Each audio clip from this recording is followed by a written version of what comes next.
Kí ọlọ́rọ̀ kí ó má ṣògo ní ọ̀rọ̀. Ṣùgbọ́n kẹ́nikẹ́ni tí yóò bá máa ṣògo kí ó ṣe é nínú èyí pé òun ní òye, òun sì ní ìmọ̀ mi. Wọ́n ní kó bí ó dá ẹ lójú pé Ọlọ́run tiẹ̀ nínú ìjọ yìí o. Rí i pé o ṣe rìsáàsì gbogbo ọ̀nà ẹ pé Ọlọ́run yìí lá máa jí Ọlọ́run ni. Má bá ènìyàn fara ẹ́ sí abẹ́ Ọlọ́run jẹ́nẹ́rà o.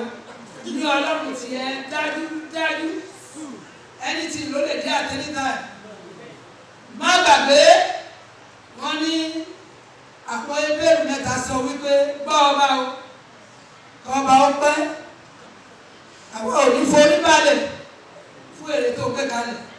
Ọlọ́run táwa ń sìn tó bá bà wá ẹ̀dá parí ẹ̀ ní ẹ̀dá mi ṣàwádà o. Ọlọ́run ní tẹ̀sí tẹ́tì mú nínú ìjọ yìí nínú ìpéjọpọ̀ ìpàdé tẹ̀ǹpé yìí ó lágbára láti gbà yín á sì gbà yín o. Ẹ má bá ènìyàn pín Ọlọ́run ní ẹ má bá yàn mánéjì. Àwọn bàbá wa máa túmọ̀ ẹ̀ tó kù. Wọ́n ní kí ká má retí ìyìn ènìyàn ló máa sùn pẹ́rẹ́. Wọ́n ní ká má retí ìyìn ènìyàn. Yorùbá wọn yẹn dìbò àwọn bàbá wa máa túmọ̀ ẹ̀ fún tó bá ṣe rere tó o ti ṣe nínú Ọlọ́run kó má nùnú kúrò. O fẹ́ gbà má dúrà o. Iṣẹ́ rere rẹ ẹ̀gbọ́n tó bá ní ẹ ti Dáníẹ́lì wí ìgbà tó bá wọn ní ọba òfin títí gbogbo olú ló ní bẹ̀rẹ̀ ní Dáníẹ́lì sí Ọlọ́run rẹ tó ń sìn orí gbọ́gbọ́gbọ́ ó ti rí mi láláìlẹ́sẹ̀ níwájú ẹ̀ àti wájú ìgbọ̀npá tó bá rí bẹ́ẹ̀ iṣẹ́ rere mi tí mo ṣe nílé rẹ tó wà sí àwọn ìránṣẹ́ rẹ tí wọ́n bá kíyèsí má nùnú kúrò ó yẹ àdúrà máa gbà dáadáa o. Mo gbọ́ ìtàn bàbá kan wọ́n sọ fún mi wọ́n sọ̀rọ̀ ọbẹ̀ ni mo fetí sí o. Wọ́n ní ṣe orí bàbá báyìí wọ́n ní inú kan ló fi ń ṣe iṣẹ́ tiẹ̀. Wọ́n ní kò dẹ̀ béèrè pé wọ́n ṣe àti sọ́nà àgbàlagbà wà bí àwọn ránṣẹ́ Ọlọ́run. Ni mo ní ta ni ẹni wọ́n ní mami wọ́n ló lè wọ́n ní aṣọ tiẹ̀ kókòrò wọ́n ní pẹ̀tùgbà inú kan ló fi ń ṣe. Ẹni yẹn ti bá rántí orúkọ ẹ̀ máa ń sọ lójú ẹ̀. Ó wá ní ẹ̀mà pé orúkọ ló máa ń rún ẹni tẹ́ ẹ sọ yìí. Àwọn ní kí ni mo mì là. Mo ní wọ́n pe ènìyàn ní lágbájá tí ò lọ́ta. Kí hallelujah. Ẹ má kó bá mi o ní wọ́n ní ọ̀kan láṣẹ. Síwájú sí o. Wọ́n ní ká máa béèrè ohun tí Olúwa yóò ṣe tí àárẹ̀ kò fi ní mú ìgbàgbọ́ wa nínú ìjọ. Ókè o, lórí bẹ́ẹ̀ni ẹ o, 15 Matthew 32. Kò sí ohun tí wọ́n ó jẹ, èmi kò sì fẹ́ rán wọn lọ ní ebi, kí àárẹ̀ má bàa mú wọn ní ọ̀nà. Ó ti tó! Ọkùnkùn gbọ́ lò bá ògbọ́n ní kò wọ́n mọ́. Ó di ojú rẹ, ìbẹ́lò mi pẹ̀lú ìwọ Ọlọ́run nínú ìjọ yìí. Ní ojú ọ̀nà ìgbàlà tí mo wà yìí, méje lọ lóbì, méje lọ lófo, àárẹ̀ má tó mú ìgbàgbọ́ mi. Àdúrà! Tí o máa bẹ́ẹ̀ lè ní ìdébí ìdákọ́tọ́ gbà, Ọlọ́run máa ènìyàn ó máa ènìyàn. Ó máa ń tó fi sílẹ̀, tó fi ní kí tọ́lọ́run ò bá ṣeé ṣe, kò kì í ṣojú mi ní iṣẹ́ Ọlọ́run àti bàjẹ́. Iṣẹ́ ayé rẹ̀ ò ní bàjẹ́ o. Ọlọ́run gbọ́dọ̀ máa rán Ọlọ́run létí. Ebi má jẹ́ kó pa mí, má jẹ́ lọ lófo. Ó máa ọ̀nà tí mo ti wà. Ìwọ ni mo fi gbogbo ìgbẹ́kẹ̀lé mi sínú rẹ̀ síwájú sí. Wọ́n ní kí a ka àwọn ohun ìjà wa sí pàtàkì nínú ìjọ yìí ní ọ̀nà wa gbogbo. Torí táàtì 2 Corinthians 10:4-5 lẹ́ẹ̀kan sí. 2 Corinthians 10:4-5. Nítorí ohun ìjà wa kì í ṣe ti ara, ṣùgbọ́n ó ní agbára nínú Ọlọ́run láti wó ibi gíga falẹ̀. Àwa ń sọ gbogbo èrò kalẹ̀ àti gbogbo ohun gíga tí ń gbé ara wọn wọ́n ti tó kò bá délé kò tún ka Éfésù 6 wá rí bẹ́ẹ̀. Ohun ìjà rẹ tí wọ́n ní kò tọ́jú bóyá o lè wá fàáyọ nínú Matthew 17:19-21 torí olùdí òrí kókó kú ní gbogbo wọn yẹn. 17:19-21 Matthew kí ló pé. Èéṣe tí àwa kò fi lè jáde. Jésù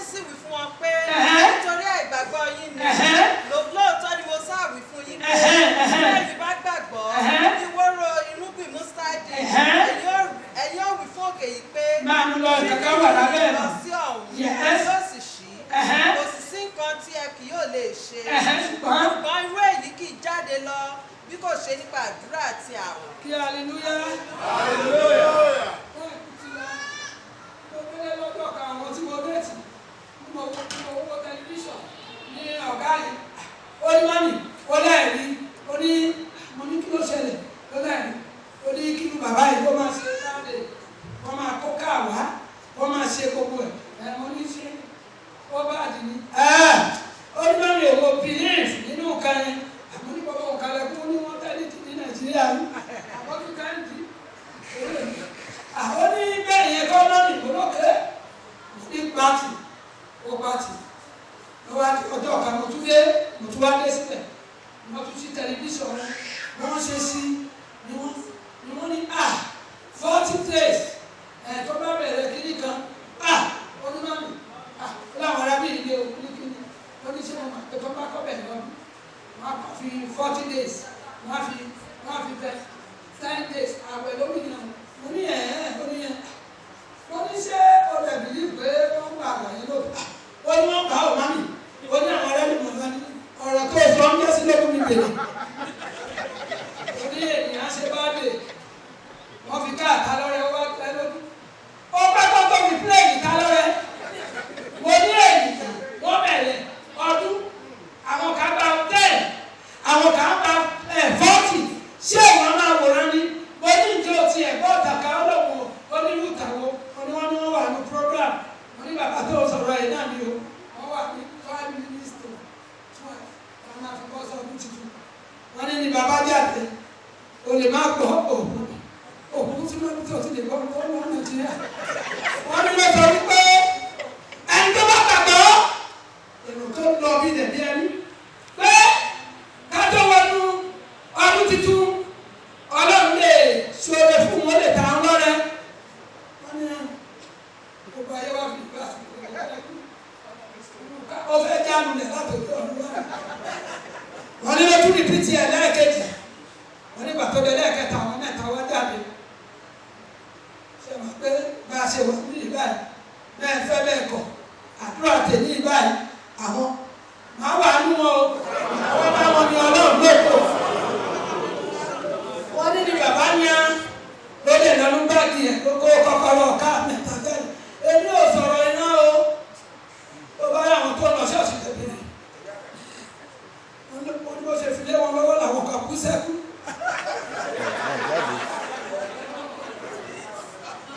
ó bá gbogbo yóò bá ká wí ni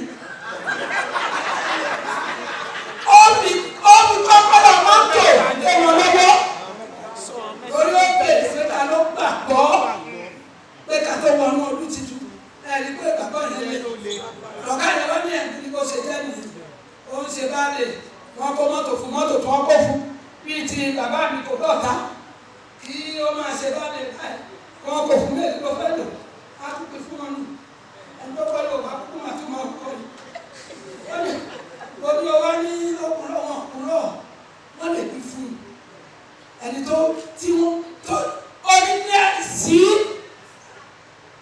nǹkan méjì yìí ìgbàgbọ́ àti àwẹ̀ àtàdúrà oníṣẹ́ ó lè ṣeé ṣe àwọn ọmọ ẹ̀yìn ló bẹ̀rẹ̀ bọ́ọ̀ṣẹ̀ lọ́wọ́ Jésù ẹni tó ń gbé wà ní wọ́n ìta lè ṣe é iṣẹ́ àmì àti iṣẹ́ ìyàwó sì wà ń ta o ìwọ ni kó bára ẹ̀ dì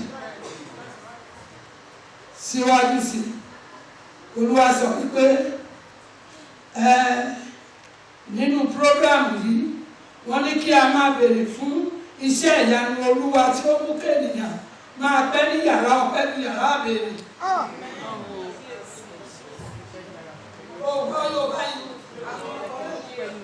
Tí Ọlọ́run bá ṣe iṣẹ́ ìyanu fún èdè, wà á ti múra pé mo fẹ́ lọ gbàdúrà lẹ́yìn tó bá ti wọ ọbẹ̀ kọ́kà bẹ̀rẹ̀ sí nílẹ̀.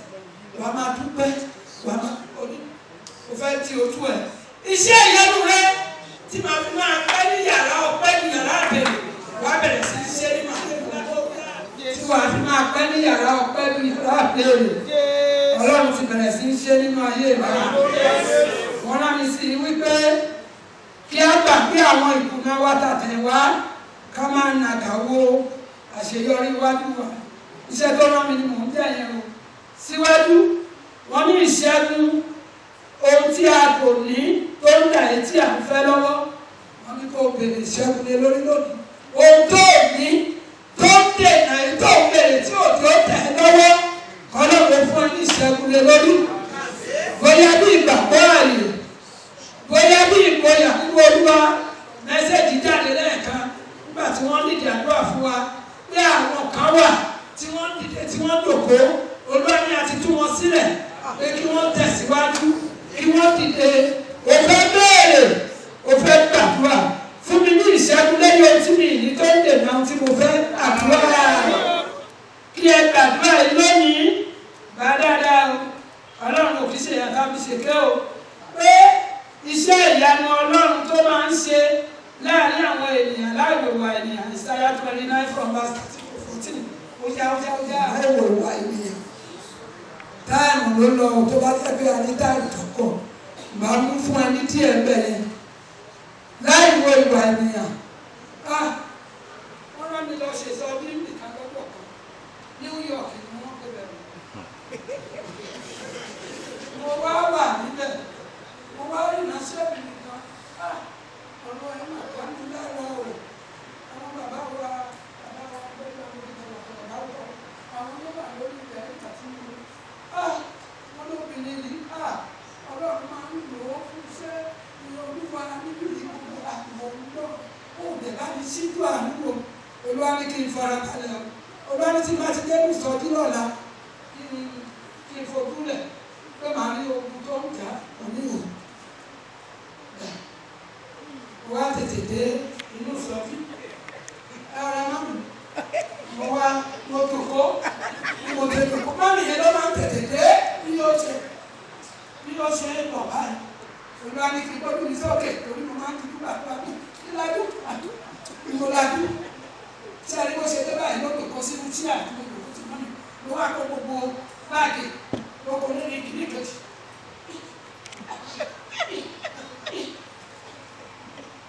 Ẹlòmíì dẹ̀ wọlé báyìí bí mọ́mì ṣe bá tó rẹ́ nìyẹn ló tó rà nígbà tó bí. Ẹni ìgbà tí mo gbá tó bá ti di pé ó gbé ọwọ́ lé inú ẹni ìyá tó kọjá. Kí ni Olúwa fẹ́ ń dẹ̀ Olúwa ní kí n lajú mi dáadáa o. Ìná ò ní mọ́ bí èrò mẹ́ta mẹ́rin wọ́n dẹ̀ wọlé ṣe àmà pé mọ́mì yìí nìkan tó bá ṣàtìlẹ́yìn wá tó ṣe báyìí. Mọ́mì ìlànà ọ̀dùn tí o dá ìgbọ́ wá pẹ́ mo wá ní bàbá kí ló ní kí n wò Olúwa ní kí n tún máa ń tọ́ ṣẹlẹ̀ yìí. Kí ló ń ṣẹlẹ̀? Olúwa ní ìjòkó bẹ́ẹ̀ ló ní ẹni ìjòkó ní wọ́n ní báàgì ẹ̀ tó gbẹ́dá ní kọ́ ìwọ tó gbẹ́dá ní bí. Olúwa ní wáyé káwọn tó ń kọjá ẹ̀ ní òfin jòkó. Wọ́n ló dàbẹ́ ní pé òun ò fún wọn láàyè wọ́n ní òfin tó ń ga ni. Inú chọ́ọ̀chì nìyẹn o, kì í ṣe pátí o, kéèyàn dẹ̀dẹ́ ní chọ́ọ̀chì kó o ti jòkó rà pátá. Kí àwọn àlejò máa dé wọn níbi jòkó o, ṣùgbọ́n torí àdúrà yẹn ti gbóná lára rẹ báàgì tó máa gbé lẹ̀ dùn.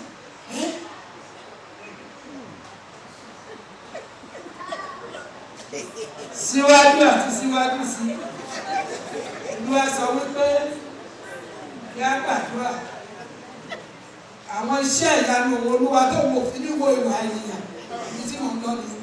Ṣé àmàkẹ́ nìyẹn olùkóṣọ́sà kò lájẹ́ o, ó ń ṣiṣẹ́ fọlọ́run o, ṣùgbọ́n àwọn ìwà kan tó wà nínú ayé ẹ̀ òun ká ò kíyèsí, kò dẹ̀ sí bí wọ́n ṣe lè sọ ìbínú àtìkà ló máa dà.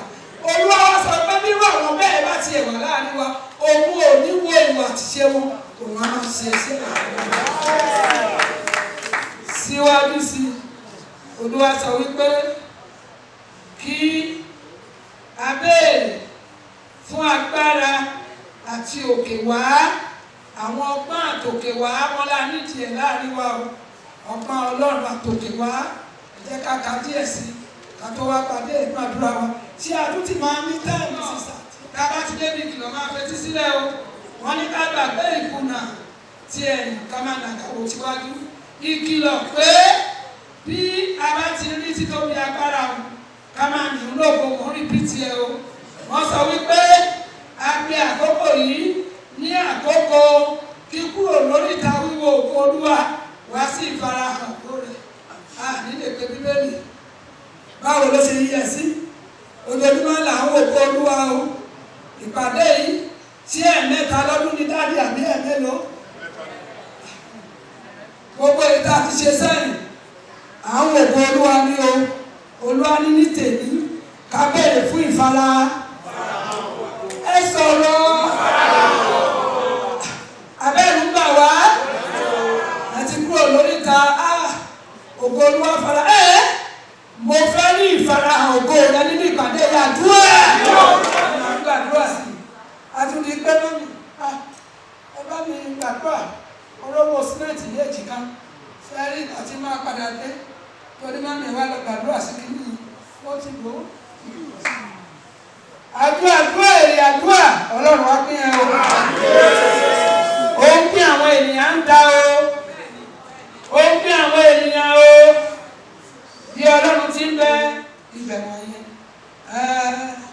Olúwa tún ṣe ìlérí fáwọn kan pé kò ní gbàgbé iṣẹ́ rere wọn jẹ́ wà nú wọn táìmù sí wa o tí o bá tí ì kú o lè ṣèpinnu ọkàn lẹ́ni o Hébérù àti wà nínú ìwé lẹ́nu orí 6 kí ló wí láti ẹsẹ̀ 9 ó gbàdúrà yẹn sí kí Ọlọ́run kó jọ kó má gbàgbé iṣẹ́ rere rẹ nínú ìjọ yìí o Ọlọ́run mọ àwọn tó ń sìn wò o Ọlọ́run ní gbogbo akitiyan ẹ o Ọlọ́run ò ní gbàgbé iṣẹ́ rere rẹ yes.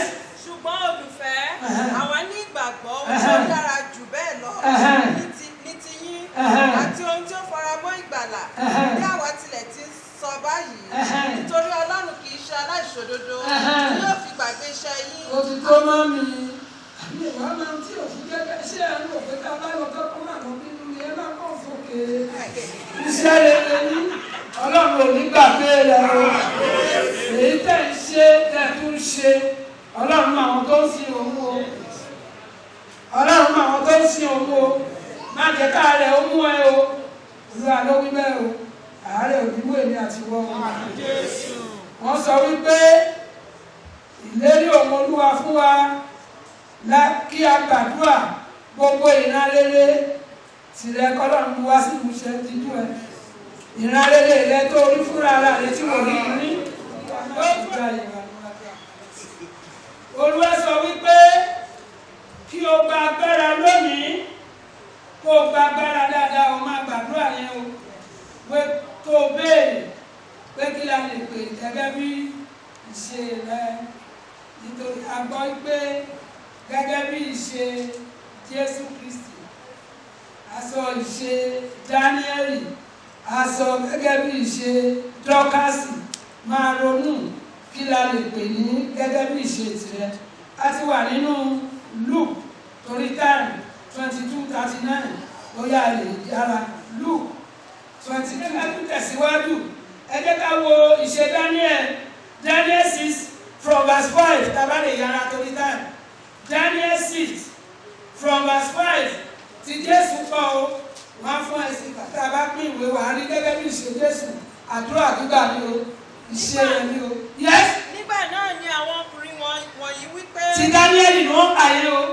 wípé àwọn kì yóò lè rí ẹ̀sùn kan sí Dáníẹ́lì bí kò ṣe pé a bá rí i sí nípa òfin Ọlọ́run rẹ̀. Ọlọ́run rẹ̀ yes ó yá.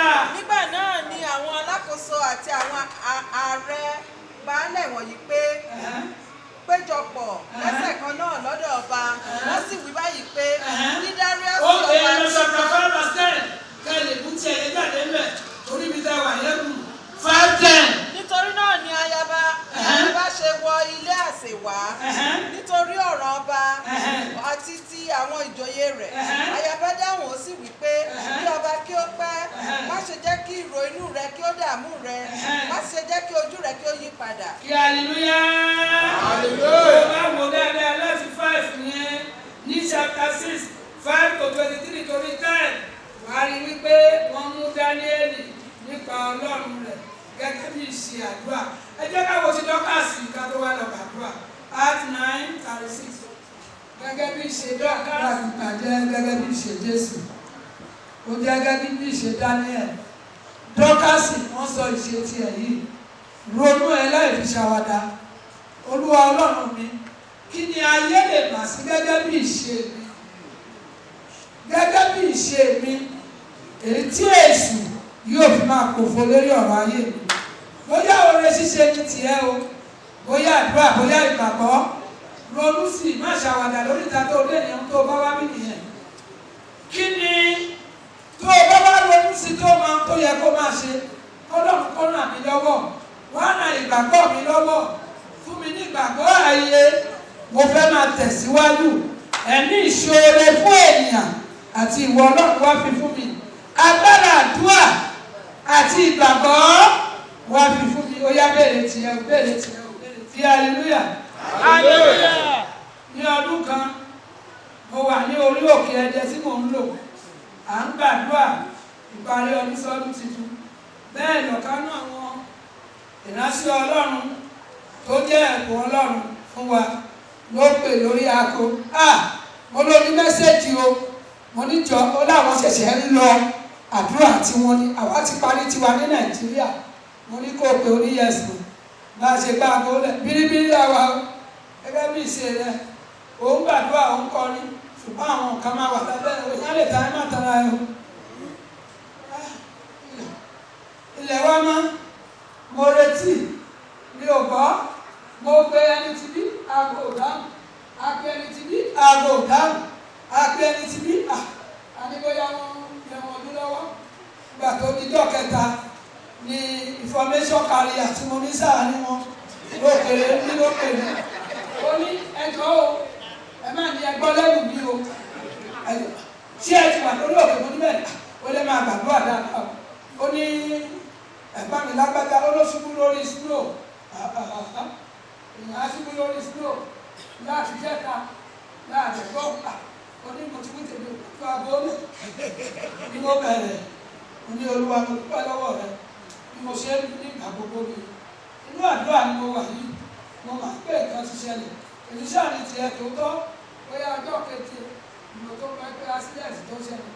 Wọ́n sì sọ pé ẹni ẹ̀dá òfin lè ní ẹni ká. Òkú pé òkú ẹ̀ wọ́n pé ní hospital. Èyí tó wá dàbí ìgbà tó máa ń sà dọ́kítọ̀ wá ní òkú lè fẹsẹ̀ pé má gbà pé ò gẹ́gẹ́ bí ìṣe ẹ̀mí. Làwọn èèyàn nígbà tó wá yára wọn kàn wọ́n lè pè é náà. Máàmì ẹ̀ má bínú ọ̀rọ̀ inú wa ní ìfẹ́. Orí òkè lẹ́wà. Ẹ̀jẹ̀ ń gba bíríbírí. Ẹ̀jẹ̀ ń gbàdúrà. Ní irú yẹn tún ṣẹlẹ̀. Mo lọ ṣe. Mo ní ìpínlẹ̀ òní níbẹ̀ ni ó fi àdúrà nígbà sílẹ̀. Nítorí ojú ọmọ Ọlọ́run. Nítorí ojú àyànfẹ́. Ìyẹn wa jẹ́ pé ìdáhùn òní dé. Ṣùgbọ́n nítorí òtítì ipò ẹmú. Bí áńgẹ́lì bá lè lo èdè. Pé ìgbà tí èsì tó dé, Ọlọ́run ló rán áńgẹ́lì níṣẹ́ ọ̀ka bíbélì ẹ̀ dáadáa. Ó dẹ̀ wá dábò kúrọ́ọ̀sì ẹ̀ tí ò jẹ́ kó gbéṣẹ́ lọ. Ó ní òun ti ipò ń mú ní gbogbo ọwọ́ tí èṣù ń lò fún. Mo gbà á ní àdúrà. Ẹ̀yin tí ẹ ti gba ìgbà ọ̀tun nínú ìjọ yìí, gbogbo owó kọ́wọ́ tí èṣù bá fẹ́ lò láti dé ìgbàgbọ́ wúwo, Ọlọ́run yóò pe níborí. Agbára Ọlọ́run yóò sì ní mú. Ògo Ọlọ́run yóò fi ara rẹ̀, yóò jẹ́rìí ara rẹ̀ nínú ayé yín. Wọ́n ní ẹ gbọ́dọ̀ fi ara, wọ́n Olúwa ní kí ẹ fi ara yín sí ipò àti ààyè tí Ọlọ́run kò fi ibẹ̀ yẹn dára lóore inú ìjọ yìí. Hebrew 11:16. Ibẹ̀ yẹn tún lágbára ni o. Ó ní ojú àwọn kan, ó ní ojú àwọn kan ń tí omi láti pè wọ́n pé ó ní ọ̀pọ̀lọpọ̀. Inú bíbélì yẹn náà ló wà. Ó yẹ máa. Ṣùgbọ́n nísinsìnyí wọ́n fẹ́ ìlú kan tí ó dára jù bẹ́ẹ̀ lọ. Èyí ni ní ti ọ̀run. Nítorí náà ojú wọn kò ti Ọlọ́run pé kí a máa pe òun ní Ọlọ́run wọn. Òtítọ́ yòókó ní tú ẹ̀ kó dáadáa. Ẹ̀ṣẹ̀ tí ènìyàn ń ṣẹ̀ tí ó gbọ́ bí ti Ọlọ́run láti ṣe mí lóore má jẹ́ ń dáwọ́lé. Ó yẹ àdúrà. Ọ̀kan lóore ń ta o. Nínú ilé Ọlọ́run gan. Nínú ilé Ọlọ́run. Ṣé ẹ máa bí ẹ̀yà yẹn ló fẹ́ ṣẹlẹ̀ sí Jóòbù? jẹ́jẹ́ sátánì lọ tiẹ̀ ọlọ́run lọ́pọ̀ ló bèrè ọ̀rọ̀ lọ́wọ́ ẹ̀ ó tiẹ̀ bá mi rí arákùnrin mi olódodo tó bí èṣù nínú nìyẹn èṣù kì bá ti bínú o bàbá yẹn ló dá bẹ́ẹ̀ wọ́n ní àti ẹ̀kọ́ òkùnrin olódodo ṣé bí ìwọ ni ò rí àkọsílẹ̀ ẹ̀ṣẹ̀ ó lọ́mọ ó ṣàbò lórí ọmọ ẹ̀ ó ṣàbò lórí aya ó pèsè fún ló ń sa ìdámẹ́wàá ló ń ṣètọ́rí àánú jẹ́ ìfọwọ́ba díẹ̀ wọ́n ètò olúwa kó má dé bẹ́ẹ̀. ó ti mọ̀ wípé tó bá ní kí ọlọ́run má dé bẹ́ẹ̀ a nílè lẹ́nu ọ̀rọ̀ lẹ́nu a ní tó bá jẹ́ wípé ojú òun débẹ̀ lọ́jọ́ ni oníbàámà má gbàgbé o gbogbo ohun tẹ́nìyàn ṣe tó tún fi ti ọlọ́run láti ṣe ìkà lóore ọlọ́run ò ní jẹ́ adáwọ́lé wa ọlọ́run ò ní jẹ́ adáwọ́lé wa ọwọ́ ara mi níṣẹ́ ńlá kan sí mo ti ráǹdì ẹ̀ òkárì dání wọ́n sọ wípé kí ẹ ní àwọn akẹ́kọ̀ọ́ nínú ìjọ yìí o Isaiah 54 ó ti dá spọ́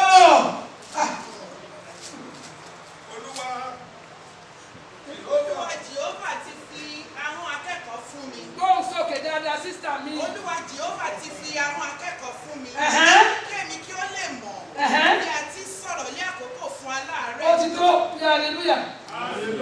ṣé mo sì ní 2 minutes sí lọ́dà? àwa ní sọ́ńdọ̀ ọ̀bádà rẹ̀ tẹ̀lé àwọn. àwa close church ní Sunday sísítà kan ìyá náà ó lọ́ọ́ ọmọ mi ó ní mo fẹ́ lọ UCH mo fẹ́ lọ mọ sísítà tí ara ọ̀gá má sùn lórí ìjòkó sísítà ìdáná ní o kò ń ṣe fẹ́ẹ̀kì o kí ni wọ́n ní kí obìnrin kan lọ́wọ́ fún yín nínú ìjọ yìí akẹ́kọ̀ọ́ lọ́dẹ̀ débẹ̀ sísítà ẹgbẹ̀lẹ́ báwo lẹ ní ìyẹn ní àwọn fúyẹ́ díẹ̀díẹ̀ àti gbàgbọ́ fún yín church ọlọ́run mú yín lára dá lọ́dẹ̀ jòkó ọ̀rọ̀ amọ́nù ni ẹgbẹ́ ní kéèmí fún bó ṣe jòkó aláìsàn tó wá kí yìí o lórí ọlọ́run lálẹ́ gbàgbọ́ o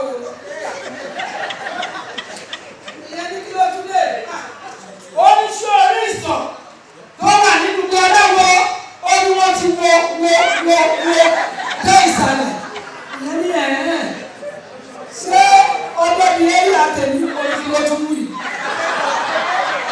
ó ní gbogbo aláàárẹ̀ lọ́wọ́ tí lọ sí ó ní gbogbo ẹ̀ ìyẹn ní ìyẹn wá ní padà sí pé wọ́n dá ọkọ̀ mi dúró níbi iṣẹ́ àwọn ọmọ mẹ́ta wà nílé àrọ́wọ́ skul sa ìsọ̀ tí wọ́n tún ti pa pápá èpì ni wọ́n tún wo ọlọ́run àgbà ni wọ́n tún wọ́n gbogbo ẹ̀ ní ẹni tára ẹ̀ ò dá lóde yìí kú padà àìsẹ́kọ̀ níwájú ọlọ́run àtẹ̀yẹ̀ lóde ní kalẹ̀ ibẹ̀ tó kú sí.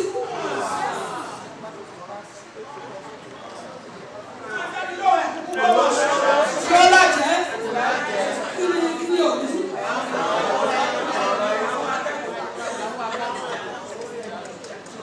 Wọ́n bá lè bèrè fún apànìyàn ní ọlọ́run níbi tí bá pàmò. Ó fẹ́ gbàdúrà akẹ́kọ̀ọ́ tí a fi ń sọ̀rọ̀ àtìláta yìí ní ẹnìkan ti ní kánsà kò wá wá ṣọ́ọ̀ṣì dédé ní sísá ìdálọ́dún bá pàdé lọ́jà láti láta yìí ló ní àárín nímọ̀ ó ní irun tó rí lára àwọn ẹni àti jẹ́ ká tó gbàdúrà òun gbàdúrà fún pé ó tiẹ̀ lè nígbà díẹ̀ láyé kó tó lọ ló gbàdúrà táìgbà tí sísá ìdálọ́dún máa padà lọ sí ọ̀rí kankan lára ẹ̀ ó wá bí léèrè pé kí ló jẹ́ olóhùn òjẹ́ nǹkankan ta ló lo òògùn fún oníkòsí olóhùn láti bí àǹtí sísá ìdá máa gbàgbé sísá ìdá náà bù tó ṣe ìròyìn lókà tó bá nìyẹn o eléyìí ìṣe sísá ìdálọ́dún náà ló náà o tí wọ́n wá ní kó lọ pe ẹni tí ó lo nǹkan fún oníkòsí tó lo nǹkan fún pọ̀tántì ká lọ gbàdúrà wọ́n pè wá sí ọ̀sìpìtù wọ́n pè wá lẹ́nu ìtàbíwò ìlú náà wá bẹ̀rẹ̀ àṣẹ agbára àṣẹ àdúrà wà lára tí ò bẹ̀. ọ̀pọ̀lọpọ̀ ọdún yìí ni ọlọ́run fi onírúurú ẹ̀bùn sí lára ṣùgbọ́n àníyàn àtàkókò ayọ̀ jẹ́ èèyàn rántí. Bíbélì ránṣẹ́ sí ní Ọlọ́run ránṣẹ́ sí ní kẹ́bẹ̀rì fún ahọ́n akẹ́kọ̀ọ́. Gbàdúrà yìí dáadáa o. Ahọ́n akẹ́kọ̀ọ́ téèyàn fi ń jèrè ọkàn fọlọ́run tó fi ń jèrè ọkàn ara ẹ̀ àtọ́kọ ẹ̀. Ẹ má bínú o, mo ti rí ènìyàn tí bá ti sọ ti Bíbélì lásìkò tí mo rí fún ẹ tí ọkọ jáde òun àtẹlẹgbẹ́ ẹ̀ láti brọ́dà wa yẹn wà ní Bible school àwọn evangelist ló wá gbọ́ pé wọ́n wá ṣe lecture fún wọn nígbà ayé bàbá yìí pé ẹ máa tọ́jú ìyàwó míì ẹ máa ṣe òtẹ́ bá rí òun àti ọ̀rẹ́ wá jọ jáde nìyẹn ra kọ́sẹ̀tì àti pàǹtì ìyàwó ẹ̀ ní evangelist ti bí náà kúrò àti ẹ̀kọ́ kò sí báyìí ló pe délé ló ti rẹ́rìn sí mọ́mì pé ayé àbíkálẹ̀ ní tí mo rà mọ́mì ìlànà kí ló rà kí ló pẹ́ ṣé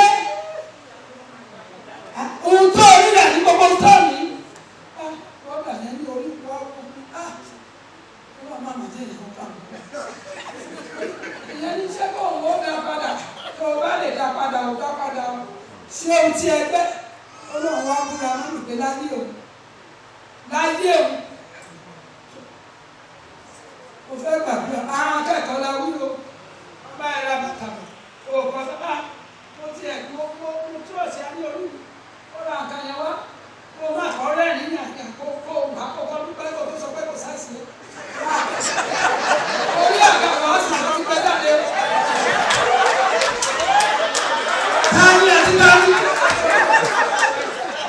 lákùúgbò má gbé gẹ̀gẹ̀.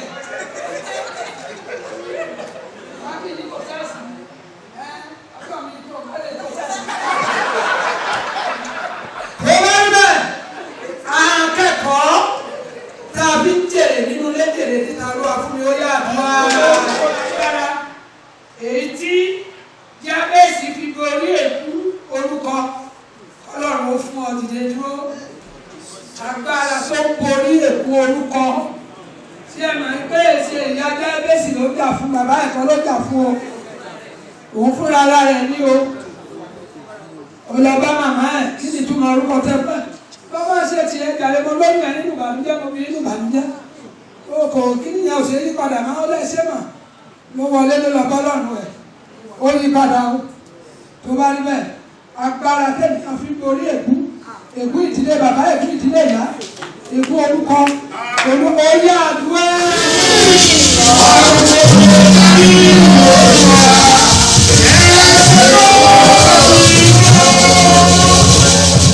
Bóyá ó ti mọ́ mi lára, ó ti mọ́ mi lára, ó ti mọ́ mi lára.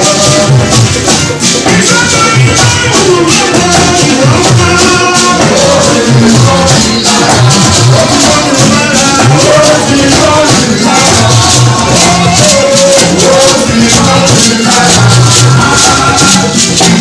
ìlú lọ́wọ́ ìwọ̀n máa